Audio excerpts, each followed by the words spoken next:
सोचो जरा, एक अलग दुनिया जहां 2016 में जियो फेल हो गया होता। ना फ्री डेटा मिलता, ना फ्री कॉल्स, ना वो 4G का रेवोल्यूशन शुरू होता। और इंडिया शायद आज जितना डिजिटल है उसका आधा भी ना होता अगर जियो उस वक्त गिर गया होता। तो आज हम जिस इंडिया को जानते हैं वो शायद बिल्कुल ही अलग दिखता।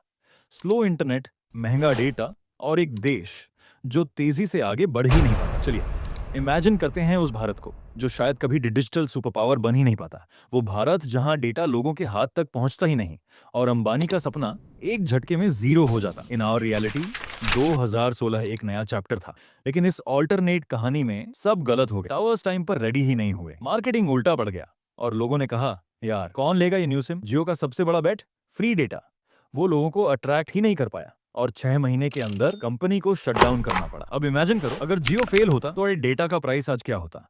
आपको याद तो है ना, 2016 से पहले 1 GB डाटा का रेट 250 रुपए होता था। इस दुनिया में आज भी 1 GB डाटा 150 से 200 रुपए तक लगता। YouTube 144p, video calls luxury, online class impossible, creators hardly कुछ कर पाते, यूट्यूब का बूम ही नहीं होता और डिजिटल इंडिया बस एक पोस्टर पर लिखा हुआ स्लोगन बन जाता। अब बात करते हैं स्टार्टअप्स की। स्विगी, जोमेटो, ओला, उबर, ड्रीम 11, BYGO, इनमें से आधी कंपनीज या तो बंद हो जाती या जीरो की स्पीड पर ग्रो होती। इतनी स्लो कि दुनिया नोटिस ही ना कर पाती। चीप डेटा ने इंडिया को ऑनलाइन लाया था, बट जियो फेल होता तो इंडिया वन ऑफलाइन ही रह जाता।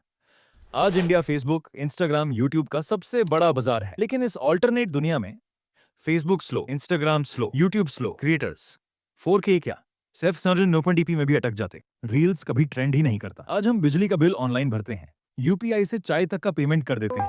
लेकिन अगर जियो फेल होता, यूपीआई की ग्रोथ कम से कम 10 साल पीछे होती।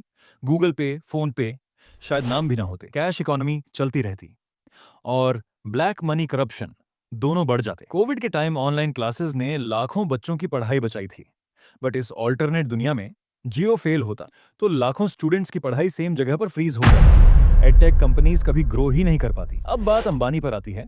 अगर जियो बंद हो जाता तो रिलायंस को 2 लाख करोड़ का नुकसान होता, इन्वेस्टर्स का ट्रस्ट गिर जाता, अंबानी का डिजिटल ड्रीम खत्म हो जाता। मुकेश अंबानी एशिया के रिचेस्ट व्यक्ति कभी नहीं बन पाते। एयरटेल, वोडाफोन, आइडिया डेटा के रेट और बढ़ा देते। सबसे बड़ा लॉस होता ग्लोबल रेस का। चाइना और अमेरिका डिजिटल दौड़ में तेजी से आगे बढ़ते रहते, लेकिन इंडिया पीछे छूट जाता। World's second largest internet market almost impossible हो जाता। आज हम कंप्लेन करते हैं नेटवर्क स्लो है, डेटा कम है, बट सोचो अगर जियो होता ही नहीं तो इंटरनेट सिर्फ रिच लोगों का लग्जरी होता। Middle class creator, student, small business, influencer, e commerce seller शायद एग्जिस्ट ही नहीं करते। बट रियलिटी क्या है?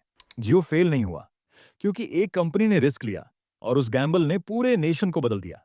एक डिसीजन ने इंडिया का फ्यूचर बदल दिया। फ्री सिम तो सिर्फ शुरुआत थी, असल में मिला एक नया भारत। सच वन कहें तो अगर जियो फेल होता तो शायद इंडिया फेल हो जाता, लेकिन इंडिया फेलियर के लिए बना ही नहीं है।